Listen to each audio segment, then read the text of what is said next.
Just দেখেন যে পানি কতটুকু বাড়লে একটা মসজিদের পুরো ছাদ সমান হইতে পারে। আসলে এই ব্রিজটার অবস্থা, ও রে, পানির ফ্লো কি ভাই রে ভাই।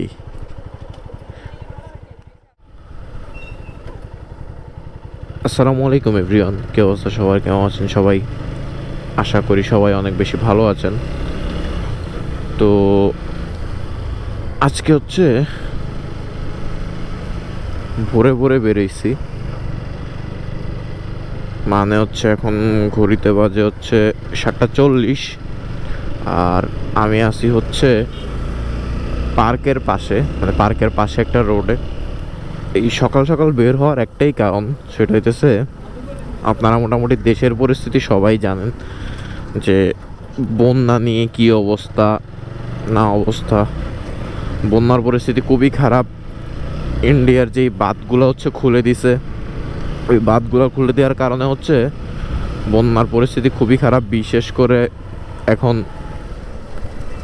খারাপ অবস্থার মধ্যে হচ্ছে কুমিল্লা, ফেনী, নোয়াখালী, লক্ষ্মীপুর, তারপরে খাগড়াছড়ি, এই জায়গাগুলোয় হচ্ছে প্রচণ্ড পানি উঠছে, আর এই জায়গাগুলোর অবস্থা খুবই খারাপ। এই আর কি, যদি আজকে সুযোগ হয় তাইলে হচ্ছে আপনাদের দেখাবো যে কুমিল্লাতে যেই গোমতী নদী আছে, মূলত ওই গোমতী নদীর পানি বাড়ছে, কতটুকু বাড়ছে, কী অবস্থা গোমতী নদীর, ওই জিনিসটা দেখানোর জন্যই মূলত আজকে বের হওয়া। তো দেখি কতটুকু কি দেখাইতে পারি।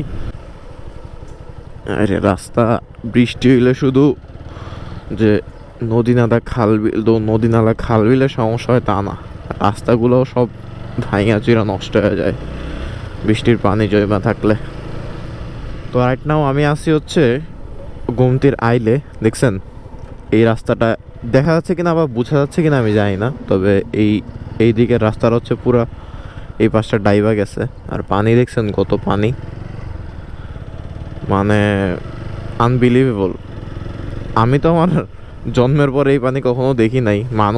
অনেক মানুষ হচ্ছে বলা বলি করতেছে যে 20-30 বছরেও এই পানি দেখে নাই। এই যে এখানে হচ্ছে একটা স্কুল আছে, স্কুলের নামটা হচ্ছে তাজ রোশন, এরপরে কি জানি না। দেখেন স্কুলের ওই যে যে চাল হইছে, ওই চাল পর্যন্ত একবারে পানি, মোটামুটি চাল পর্যন্ত পুরাটাই ডুবে গেছে। এই হচ্ছে অবস্থা। আর মনে হয় 2-3 ফুট হইলেই রাস্তায় উঠে যাবে, কিন্তু 2-3 ফুট হওয়ার আগেই তো এই পানি যদি আর একদিন অবস্থান করে, আমার মনে হয় রাস্তা ডাইবাই যাবে পুরোপুরি। এই হচ্ছে অবস্থা, একবারে বাসার চাল পর্যন্ত পুরা পানি হয়েছে। এই যে একটা মসজিদ আছে এই জায়গায়, মসজিদটার চাল পর্যন্ত পানি হয়েছে পুরোপুরি। এগুলো তো তাও চাল পর্যন্ত হয়েছে। ওই পারে কিছু কিছু বাড়িঘর, এই পারেও আছে, মানে ওই পারেও কিছু কিছু বাড়িঘর আছে যেগুলো হচ্ছে চালই দেখা যায় না এরকম, আর হইলে সর্বোচ্চ চালের উপরের অংশটা দেখা যায়। এই আর কি। এই যে এদিক দিয়েও ওই দিক দিয়েও রাস্তা ডেবে গেছে। এই যে কত বাড়িঘর, শুধুমাত্র চালটা দেখা যায়। এই জায়গার মানুষের অবস্থা আসলে খুবই খারাপ, যার যায় সেই বুঝে আসলে। আসলে এই ব্রিজটার অবস্থা, ও রে, পানির ফ্লো কি ভাই রে ভাই। দেখছেন পানির স্রোত কি, এই জায়গায় মাঝখানে মনে হচ্ছে পানিটা যাইতে পারতেছে না, দুই পাশ দিয়ে পানিটা বেশি স্রোতে যাইতেছে। এই হচ্ছে অবস্থা। আরে বাবা, এদিকে তো পানিই থাকতো না। এই যে এই এখন যে পানিগুলো দেখতেছেন, এই জায়গায় পানিই থাকতো না কোনোভাবে। এই জায়গা ছিল পুরোটা মানে গাছপালা আর শুকনা জায়গা, একদম শুকনা জায়গা।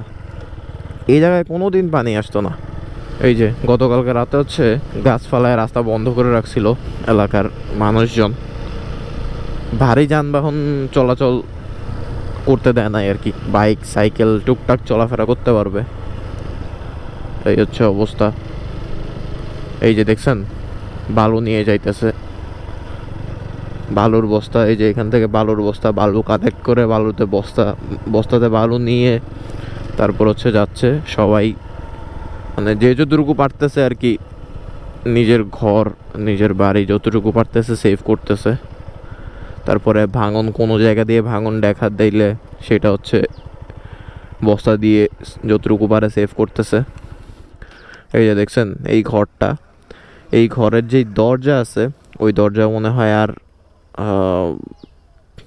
4-5 ইঞ্চি বাকি আছে পুরাপুরি হওয়ার। মানে এই ঘরগুলা তাও উঁচা জায়গায়, মানে নদী ছিল আরও অনেক দূরে, নদীর অনেক দূরে, যার কারণে হচ্ছে এই ঘরগুলোর এখনও একবার চাল পর্যন্ত পানি উঠতে পারে নাই। তবে এই এই এই অবস্থাটা দেখে তো অলরেডি বুঝতেছেনি যে পানির কী অবস্থা। ভাবতেছি যে এই ঘরগুলোয় যে মানুষগুলো থাকতো সেই মানুষগুলোর এখন কী অবস্থা বা কই আছে।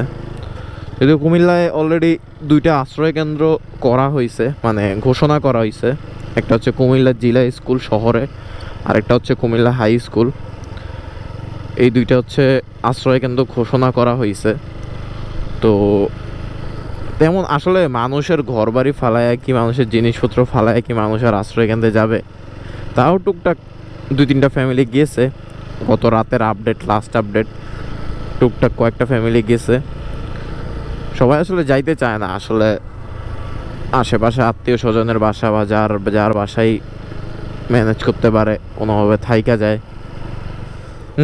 খুবই দুঃখজনক ব্যাপার হচ্ছে পিছনে একটা কবরস্থান ছিল, আরে দেখাইতে ভুলে গেছি। সেই কবরস্থানটা হচ্ছে অলরেডি 4-5 দিন হয়েছে পানির নিচে, মানে কবরস্থান থেকেও প্রায় 4-5 ফুট উপরে পানি 4-5 দিন যাবত। খুবই বাজে অবস্থা, খুবই বাজে অবস্থা। মানে জাস্ট দেখেন যে পানি কতটুকু বাড়লে একটা মসজিদের পুরো ছাদ সমান হইতে পারে। মসজিদের নিচ থেকে শুরু করে পুরা একদম উপরের অংশ পর্যন্ত আর একটু বাকি আছে, মানে ধরা যায় বলা যায় 4-5 হাত বাকি আছে একদম ছাদ পর্যন্ত হইতে। দেখতেই তো পারতেছেন মানুষের বাড়িঘর তো ডুবছে, তার পাশাপাশি মসজিদ মন্দির।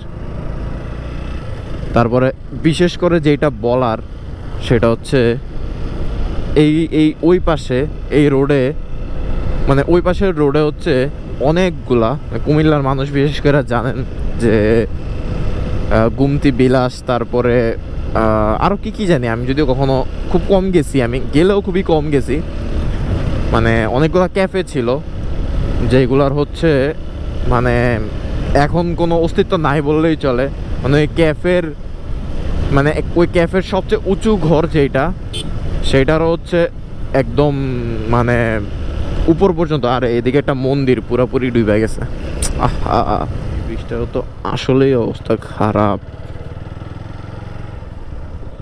দেখেই বোঝা যাইতেছে। একটু এদিকে দাঁড়াই। আমাদের হচ্ছে অনেক পুরাতন কাপড় থাকে যেটা হচ্ছে আমরা ইউজ করি না, বাসায় এক কোনায় ফালায় রাখি, হয়তো আমাদের এটা পছন্দ না বা অনেক কারণে। তো খাবারের বদলে অনেকেই তো খাবার দিচ্ছে, মানে আপনাদের মধ্যেই আপনারাই তো জানেন যে কে কে খাবার দিচ্ছে না দিচ্ছে। কিছু কিছু মানুষের হচ্ছে এই উদ্যোগটা নেওয়া উচিত যে ধরেন আমি হচ্ছে খাবার দিচ্ছি, আরেকজন হচ্ছে বললাম, বা আমি খাবারের পাশাপাশি হচ্ছে আমি আমার যে বাসায় পুরাতন কাপড়গুলো আছে যেগুলো হচ্ছে আমি ইউজ করি না, যে যতটুকু পারেন যার যে অপ্রয়োজনীয় কাপড়গুলো আছে সেই কাপড়গুলো হচ্ছে খাবারের পাশাপাশি নিয়ে আসতে পারেন। বিশেষ করে হচ্ছে মানে বাচ্চাদের কাপড় যদি কারো বাসায় থাকে, কারণ বড় মানুষরা হচ্ছে প্রাপ্তবয়স্ক যারা আছে তারা হচ্ছে এই পানি ঠান্ডা এগুলা কোনোভাবে ভিজা কাপড় এগুলো কোনোভাবে হচ্ছে ম্যানেজ করে নিতে পারে, বাট বাচ্চারা হচ্ছে এগুলো কোনোভাবেই ম্যানেজ করতে পারে না। তো বাচ্চাদের কাপড় যদি হচ্ছে কারো বাসায় থাইকা থাকে তাহলে সেইটা যেই সাইজেরই হোক না কেন কোনো না কোনো জায়গায় অবশ্যই মিলা যাবেন, নিয়ে আসবেন। এই যে বন্যা বা এই যে দুরবস্থা মানুষের এই বন্যা, এই দুরবস্থা, শুধুমাত্র আমি কুমিল্লার কথা বলতেছি না, যত জায়গায় এই অবস্থা সব জায়গায় বলতেছি, সব জায়গার কথাই বলতেছি। মানে এই বন্যা বা এই দুরবস্থা বেশি দিন থাকবে না, কয়েকদিনই থাকবে, হাতে গোনা কয়েকদিন। বাট এই যেই আপনার যে উপকারটা, সেই উপকারটা মানুষ সবসময় মনে রাখবে। সো চেষ্টা করবেন এই সময় মানুষের পাশে দাঁড়ানোর, পাশে থাকার। তো আমি হচ্ছে রাইট নাও চলে আসছি আরেকটা ব্রিজে, আর এই ব্রিজটার নাম কি সেটা আমি জানি না, বাট একটু দাঁড়ায় দেখি কি অবস্থা। ও রে, এই ব্রিজের যেই পাশে একটা ব্রিজ ছিল, এটা পুরাতন ব্রিজ আর কি, সামনে যেটা দেখতেছেন সেইটা। এটা হচ্ছে মোটামুটি অনেক বছর আগের, পরিত্যক্ত আর কি। এই ব্রিজটারও যেই পিলার আছে, ওই পিলারের একদম শেষে হচ্ছে পানি উঠে গেছে। তো এই আর কি, আজকের ভিডিওটা এতটুকুই ছিল। আশা করি ভিডিওটা আপনাদের ভালো লাগছে। পরের ভিডিও পর্যন্ত আশা করি সাথে থাকবেন। আসসালামু আলাইকুম।